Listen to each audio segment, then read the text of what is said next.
L'histoire de Armin Arlert dans l'attaque des Titans. Armin est un soldat d'élite du bataillon d'exploration. Il succède à Enzi Zoe au poste de major et devient le 15e major du bataillon d'exploration. Il est aussi un ami d'enfance de Eren et de Mikasa et l'un des protagonistes principaux de la série. Arc de la chute de Shiganshina. Pendant l'année 845, Armin apparut pour la première fois. Il était confronté à de jeunes adolescents qui se prenaient pour des tyrans locaux jusqu'à qu'Eren et Mikasa viennent à son secours. Le trio commença alors à discuter de différents sujets. Plus tard, dans l'après-midi, le titan colossal apparut et provoqua l'invasion de la ville de Shiganshina, ce qui obligea Eren et Mikasa à se presser de vérifier si leur domicile familial était détruit ou non par l'impact de l'attaque titanesque. Bien qu'Armin tenta de les en empêcher, il fut apeuré et n'a pu donner suite à cela de manière plus prononcée. À l'insu d'Eren et de Mikasa, il demanda à Hannes de les chercher car ils allaient trop près vers la direction des titans. Lui et son grand-père étaient assis à bord d'un navire d'évacuation en attendant Eren et Mikasa. Un an plus tard,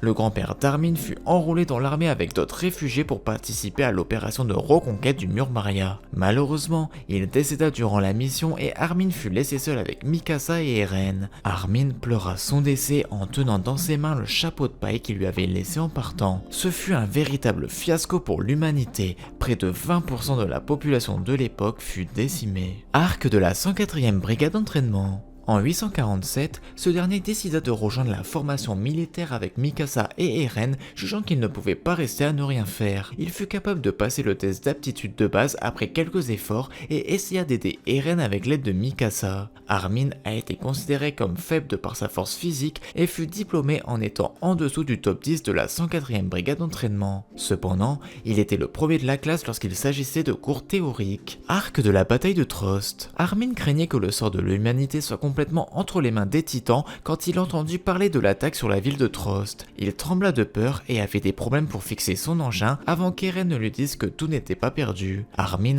rejoint l'équipe d'Eren pour regarder le milieu de Trost et part avec lui à l'emplacement prévu. Sur le chemin, les titans attaquèrent et mangèrent presque tous les membres de l'équipe 34, à l'exception près de lui qui fut sauvé par Eren. Armin s'est ensuite blâmé pour avoir permis à Eren de s'être sacrifié pour le sauver face aux titans barbus. Mikasa assura à Armin que ses stratégies ont toujours sauvé leur vie et qu'il devrait avoir plus de foi en lui-même. Dans le quartier général militaire de Trost, un certain nombre de titans avaient pris le contrôle du dépôt de gaz et attaqué les humains sur place. Armin a alors conçu un plan consistant à attirer l'attention des 7 titans avec des soldats pour ensuite profiter du manque de luminosité afin d'une part leur crever les yeux, puis pour que les 7 soldats de l'armée humaine choisis afin d'achever ces titans puissent effectuer leur travail plus facilement. Ainsi, dès que les titans furent assez proches, tout le monde leur tira dans les yeux avec des armes à feu, les aveuglant momentanément, et 7 soldats qualifiés dont Mikasa, qui était caché à l'avance, passèrent à l'attaque afin de tuer les titans par derrière. Le plan fut une réelle réussite et tout le monde a pu remplir son réservoir de gaz et à revenir vivant. Après avoir récupéré Eren, qui par la suite a été arrêté par un groupe de soldats qui souhaitaient l'exécuter à cause de son pouvoir de titan shifter, Armin et Mikasa l'ont défendu loyalement. Eren a pensé s'échapper au-dessus des murs si la stratégie d'Armin de convaincre les soldats échouait. Eren lui dit également que sa vivacité d'esprit les avait sauvés Mikasa et lui par le passé à plusieurs reprises. Armin, alors plus confiant que jamais, s'approcha et tenta de convaincre les soldats sur l'importance stratégique et tactique d'Eren à changer le cours de la bataille à Trost. En tant que soldat, il décida passionnément de mourir pour cette cause et fit un grand salut. Dodd remarqua sa détermination ainsi que sa passion et empêcha l'exécution. Désormais plus confiant grâce aux petits coups de pouce, Armin exposa les grands points stratégiques de son plan pour reprendre Trost. Il expliqua qu'Eren pourrait porter le rocher pour boucher le trou tandis que les autres soldats pourraient attirer les titans vers le mur. Plus tard, Eren perdit le contrôle de son corps titanesque et fut assommé. Armin s'en alla courir vers lui et atterrit sur son dos. Il se souvient de la position d'où Eren avait refait surface plus tôt et se matérialisa l'emplacement le moins risqué d'où il pouvait poignarder le corps titanesque afin de laisser la vie sauve à Eren tout en lui permettant de reprendre ses esprits. Ce coup de poignard permit plutôt de réveiller le corps titanesque d'Eren. Eren,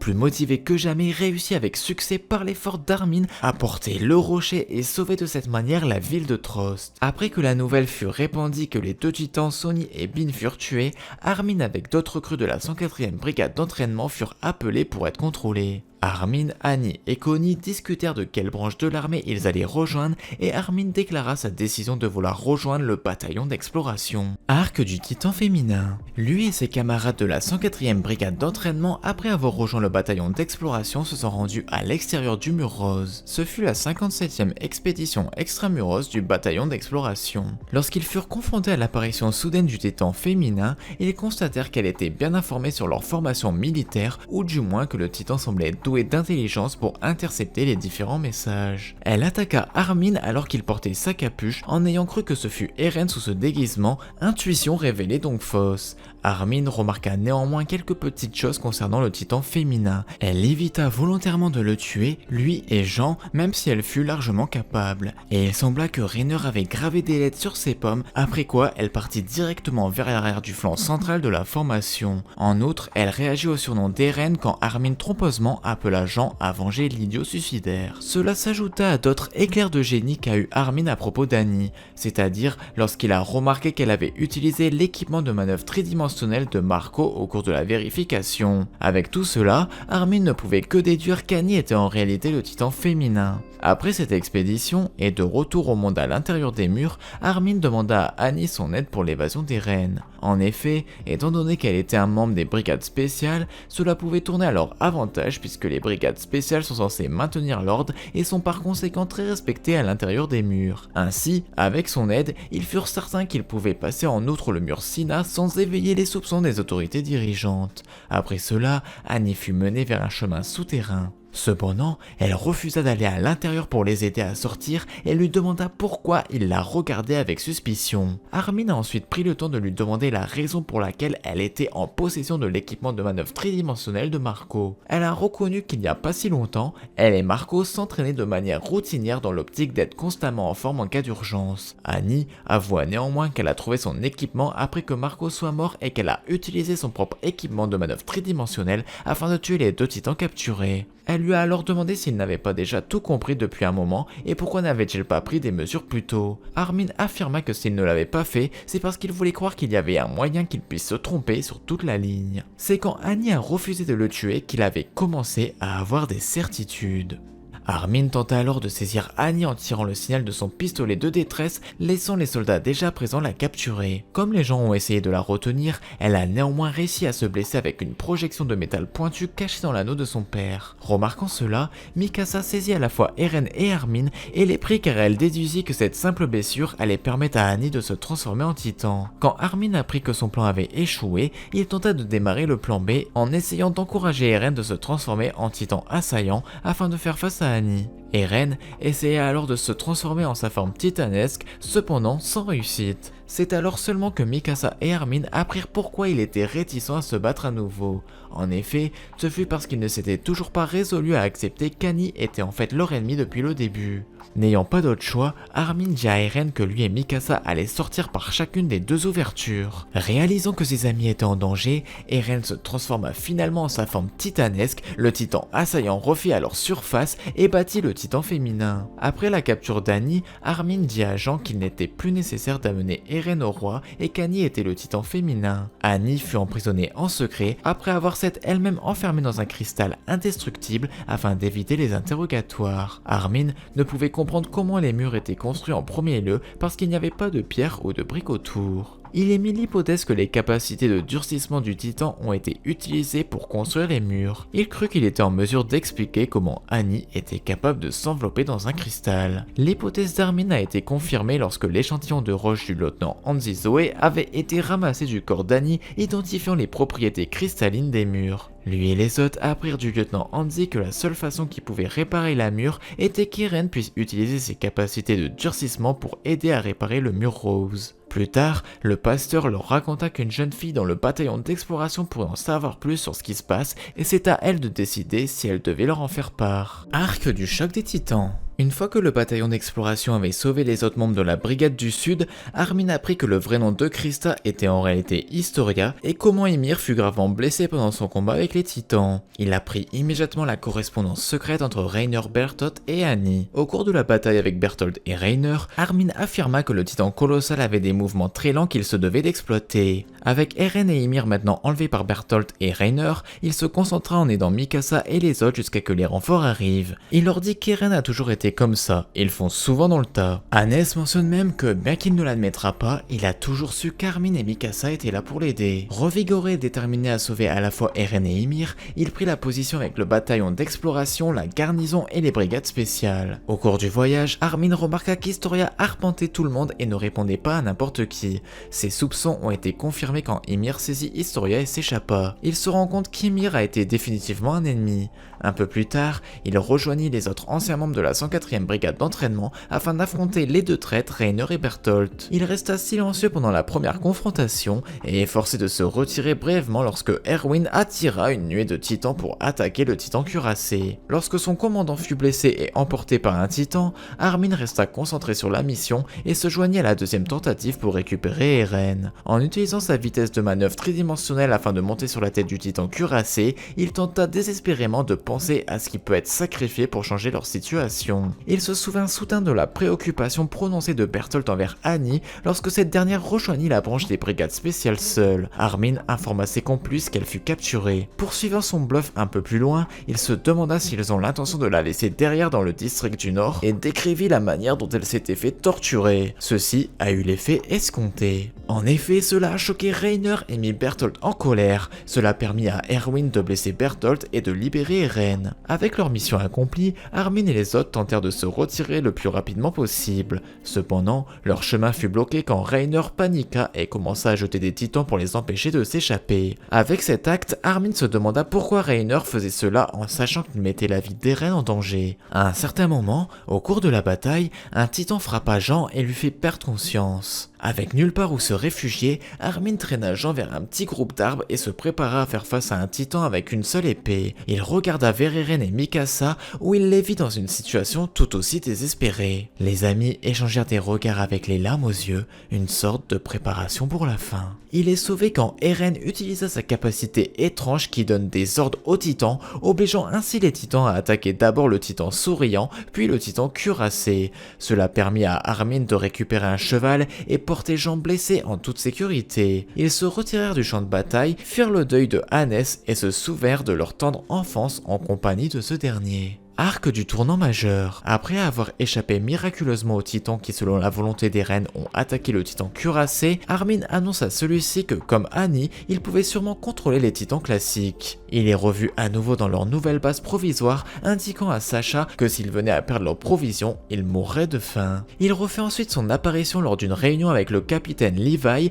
où il est chargé de donner des explications sur son plan qui consiste à utiliser la capacité de durcissement d'Eren pour reboucher la brèche, car il semblerait que les murs qui les entourent soient construits grâce au corps cristallisé des titans. Plus tard, il prendra connaissance des ordres d'Erwin par la main de Levi, puis ils partent à un point de rendez-vous. Sur le chemin, un chariot fonce sur le groupe et enlève Eren et Historia, mais il est révélé plus tard que ces personnes n'ont pas enlevé Eren et Historia, mais Jean et Armin qui se faisaient passer pour eux dans le but d'appréhender les ravisseurs. Selon le plan d'Erwin, c'est-à-dire faire un coup d'état, tout le monde se réunit autour d'une table et Armin proposa un plan assez horrible pour y parvenir. Il finira par avouer qu'il plaisantait face aux réactions de ses amis et conclut en disant que les titans n'étaient pas leur unique ennemi et qu'ils seraient peut-être amenés à tuer des humains. D'ailleurs, comme le commandant Ackerman qui a tué Dimo et fait porter le chapeau au bataillon d'exploration, ces derniers se voient tous être recherchés. Une véritable chasse à l'homme éclate alors où le bataillon d'exploration en est la proie. Plus tard, près de leur camp,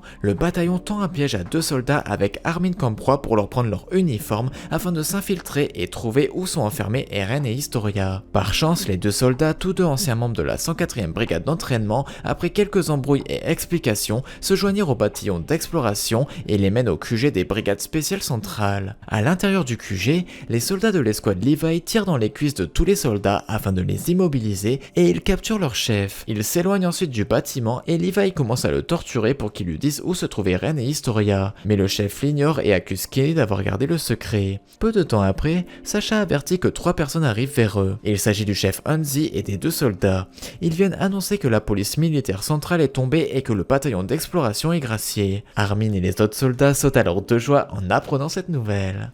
Arc de retour à Shiganshina. Pendant le voyage vers Shiganshina, il remarque Eren apparemment dans la peur et le doute et l'encourage, lui rappelant leur rêve collectif de voir le monde extérieur. Après leur arrivée à Shiganshina, Armin et son équipe prennent position au sommet du mur Maria. Alors que le reste de son équipe se dirige vers la brèche dans le mur, Armin remarque les restes d'un feu de camp à proximité et alerte Erwin. Sur les ordres d'Erwin, Armin se rend au pied du mur où il trouve des preuves que 3 personnes avaient campé au sommet du mur. Il retourne ensuite vers Erwin pour l'informer de ce qu'il a trouvé et les deux en déduisent qu'il y a probablement une 4e personne accompagnant leurs ennemis qui les a avertis afin qu'ils puissent se cacher. À la surprise d'Armin, Erwin lui donne le commandement d'une équipe de soldats et lui ordonne de trouver où se cachent leurs ennemis. Pendant qu'il cherche, Armin se souvient du fait que les murs sont remplis de titans et en déduit qu'il pourrait y avoir des endroits creux où les guerriers pourraient se cacher. Il ordonne à son équipe de fouiller le mur à la recherche des zones creuses et malgré leur scepticisme initial, Erwin leur ordonne d'obéir. Un soldat tombe sur un creux et de l'intérieur émerge Reiner qui le tue immédiatement. Armin est à nouveau chargé par Erwin d'aider à diriger le front de bataille où ils combattront le titan cuirassé. Après avoir fait sauter la tête de Reiner, il déplore qu'avec leur capacité, ils ne puissent se permettre aucune négociation. Cependant, la forme de titan de Reiner émet un rugissement et Armin se rend immédiatement compte que cela pourrait être un signal pour appeler Bertholdt. Effectivement, Armin voit un tonneau se précipiter vers eux depuis le ciel, lancé par le titan bestial. Avec le titan colossal venant d'en haut, Armin et les soldats tentent de fuir, mais se retournent quand ils se rendent compte que Bertholdt ne s'était pas encore transformé. Au lieu d'attaquer Bertholdt, Armin tente une dernière tentative de négocier. Cependant, cela ne fonctionna pas et Bertholdt se transforma en titan. Armin décide alors de rester pour affronter le titan colossal. Armin est prêt à se battre, il trouve un stratagème pour vaincre Bertholdt mais se fait totalement brûler par la vapeur dégagée par le titan colossal mais se fait réanimer après une longue réflexion grâce à la seringue qui le transforme en titan. Eren lui fait alors manger Bertholdt et Armin acquiert alors le pouvoir du titan colossal. Arc des Mars. Au cours des années 851 à 854, la nation de Mar envoya un total de 32 navires dans la marine, y compris des destroyers à l'île de Paradis qui disparurent tous. Alors que les détails concernant leur disparition sont actuellement inconnus, Seik théorise qu'Eren ainsi qu'un autre titan sous le contrôle de Paradis, vraisemblablement le titan colossal détenu par Armin, serait responsable des disparitions des navires. Au moment de l'attaque du bataillon d'exploration sur la ville de Revelio, Armin était assis dans un bateau de pêche à proximité de la marine Mar, proche du port de la ville. Lorsque les soldats de la marine l'appelèrent, Armin les regarda froidement avant de déclencher une énorme explosion d'énergie se transformant en titan colossal. Cette explosion détruisit les cuirassés venant au renfort pour aider Revelio et créa des vents violents qui atteignirent le cœur de la ville. Arc du retour à Paradis. Armin se souvient comment Eren contrôla le titan fondateur pendant le rumbling et décide de s'arranger pour qu'il parle avec Eren pour déterminer de quel côté il se trouve. Acceptant qu'ils doivent être prêts à tuer Eren s'il change de camp, Armin propose un scénario du pire des cas pour transformer quelqu'un en titan et obtenir les pouvoirs d'Eren avant la fin de son mandat. Mikasa proteste mais Armin répète qu'ils doivent discuter avec Eren et déterminer d'abord s'il est toujours de leur côté. Ensuite, Armin retourne dans la zone souterraine où se trouve le cristal d'Annie.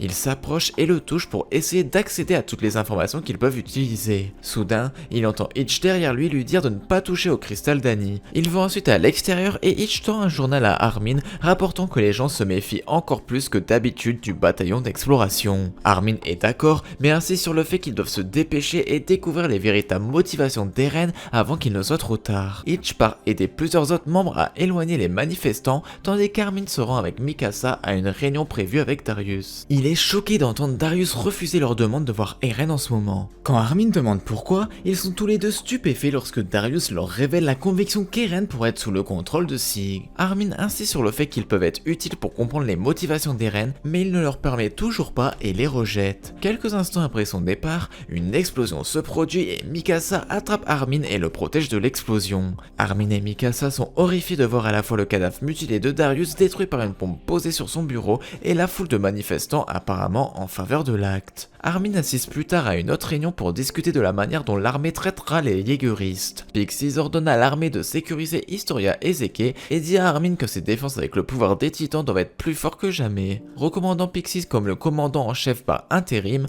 Armin lui demande s'il a des projets à long terme. Il est alors surpris par la réponse du commandant qu'il devrait se rendre auprès d'Eren et commencer les négociations. Après la conclusion de la réunion, Armin part avec les autres vétérans du bataillon d'exploration pour visiter un restaurant suspect employant Nicolo. Une fois au restaurant, Eren arrive à l'improviste et choque à la fois Mikasa et Armin. Armin essaie de parler avec Eren mais remarque que sa pomme est coupée et saigne. Eren explique simplement qu'il est enfin libre de faire ce qu'il veut et se demande si Armin rend toujours visite à Annie, choquant grandement Armin. Eren dit à Armin que si les souvenirs jouent vraiment un rôle dans la formation d'une personne, cela signifie que les souvenirs de Bertholdt font désormais partie d'Armin. Il dit ensuite à Armin qu'il est un pion mou et inutile à l'armée. Alors qu'Eren révèle que l'héritage de Mikasa est la seule raison pour laquelle il est resté à ses côtés, Armin remarque que Mikasa en souffre visiblement et ordonne à Eren d'arrêter. Après qu'Eren ait traité Mikasa d'esclave stupide, Armin va l'attaquer pour être bloqué par Mikasa. Cela les étourdit et les horrifie tous les deux. Cependant, Armin est capable de frapper Eren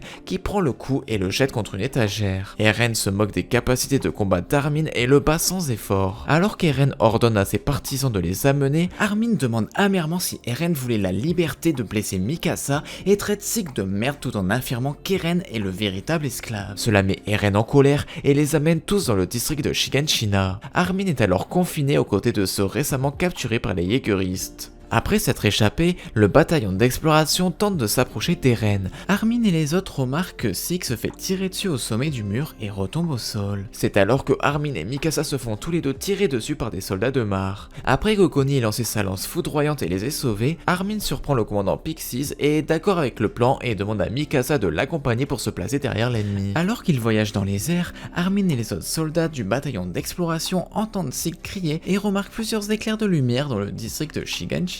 Ils se rendent compte que les soldats concernés ont été transformés en titans et que leur tâche sera désormais encore plus difficile. Atteignant le titan charrette, Armin lui lance sa lance et détruit le canon d'artillerie. Alors que Pieck et les soldats tentent de tuer Armin, Mikasa tue rapidement les deux soldats. Pendant qu'ils se battent, Armin et Mikasa sont pris au dépourvu alors que le mur Maria commence à s'effondrer et sont ensuite horrifiés de voir les titans à l'intérieur émerger. Alors que les titans du mur commencent à marcher, Armin suppose qu'Eren utilise le titan fondateur pour envoyer les titans du mur attaquer les forces qui se rassemblent à Mar pour attaquer Paradis. Cependant, il est perplexe de voir que tout le mur Maria s'effondre, notant qu'une attaque contre Mar n'aurait dû nécessiter que les titans contenus dans le mur extérieur de Shiganshina. Il est interrompu par Eren qui commence à parler à tous les sujets d'Ymir par l'intermédiaire du titan fondateur. À la grande horreur d'Armin, Eren déclare qu'il va utiliser le titan fondateur pour exterminer complètement toute vie en dehors de l'île Paradis. Le groupe retourne au quartier général militaire où il rallie les soldats piégés à l'intérieur pour les aider à tuer les titans qui se sont amassés autour du bâtiment. Après avoir éliminé la première vague de titans, le groupe d'Armin attend dans le bâtiment tandis que les autres soldats conduisent les titans restant vers le bâtiment pour être tués. Après les combats, Mr. Blues amène Armin et Mikasa à rencontrer Gabi, qui les supplie de lui rendre Falco. Armin explique ce qui est arrivé à Falco et Gabi essaie désespérément de faire valoir qu'Eren peut ramener la mère de Connie à la normale avec le titan fondateur, mais Armin souligne qu'Eren aurait probablement utilisé une telle capacité sur les titans à Shiganshina s'il le pouvait. Gabi soutient frénétiquement qu'Eren devrait pouvoir le faire, car il a pu annuler les capacités de durcissement du titan cuirassé. En entendant cela, Armin se souvient de la proclamation d'Eren selon laquelle il a annulé tout durcissement et se rend compte que le cristal d'Annie doit également avoir été affecté. Ensuite, Armin décide de partir pour Ragako avec Gabi pour tenter d'attraper Connie. Mikasa essaie de le convaincre que c'est futile, Armin est déterminé à au moins essayer de préserver toute chance de faire la paix avec eux. Mikasa tente de demander ce qu'il doit faire à propos d'Eren, ce qui pousse Armin à s'en prendre à elle. Regrettant immédiatement ses actions, Armin déplore que ce soit lui qui a été sauvé à Shiganshina, pas Erwin, car Erwin aurait pu gérer la situation actuelle. Armin part pour Ragako avec Gabi peu de temps après. Armin et Gabi arrivent à Ragako alors que Connie se prépare à nourrir Falco à sa mère. Quand Armin ne parvint pas à parler à Connie, il réfléchit une fois de plus qu'Erwin aurait dû vivre à sa place et choisit de se sacrifier pour sauver la mère de Connie. Cependant, il est sauvé d'être dévoré par Connie qui explique qu'il s'est rendu compte que sa mère ne voudrait pas que quelqu'un d'autre soit sacrifié pour elle. Après son retour à Shiganshina, le groupe prend le temps de se reposer et de manger. Pendant qu'ils mangent, Armin et Connie discutent de la possibilité qu'Annie ait échappé à son cristal. Pendant qu'ils parlent, ils se rendent compte qu'Annie est assise à côté d'eux. Le groupe et Annie élaborent alors un plan avec Jean et Mikasa pour échapper à Shiganshina. Après avoir reçu un signal de Jean pour quitter le quartier général militaire,